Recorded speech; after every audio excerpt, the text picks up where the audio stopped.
Hey everyone, it's Craig Dawson, youth group leader here at Rolling Hills Baptist Church.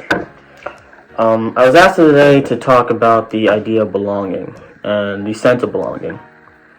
And with that, I want you to think about the friends that you grew up with. What made you choose that certain friend group? Now, if you're like me, it was probably the similar interests that we had, the sports that we were involved in, the music that we listened to, or the similar political and social views that we had. And when I was with that friend group, whenever I was with them, I felt belonged. I felt safe and I felt secured. But even though that's a good idea to have whenever we're choosing friends, it can be dangerous for someone to have that same mindset whenever choosing a church. See, if they come into a church with that same mindset, they can easily start to think that the church should serve their needs and have their thoughts and have their values, instead of having it aligned with God. And quickly, instead of having a church that's belonging, you start to have a church of isolation.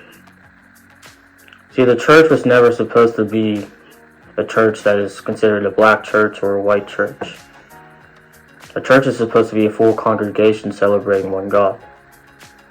John describes this perfectly in Revelation chapter 5, verse 13, when he's describing the heavenly church in verse 13, and he says, "And I heard every creature in heaven and on earth and under the earth and in the sea and all that is in them saying, to him who sits on the throne and to the Lamb be blessing and honor and glory and might forever and ever."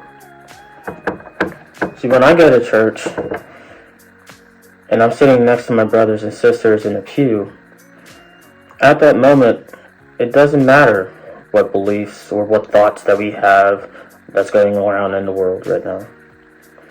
I feel belong because I'm sitting next to my brother and sister in Christ celebrating God.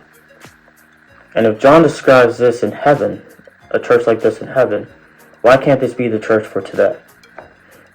A church full of a congregation of people celebrating one God and giving him all the honor and all the glory and all the praise. This is church.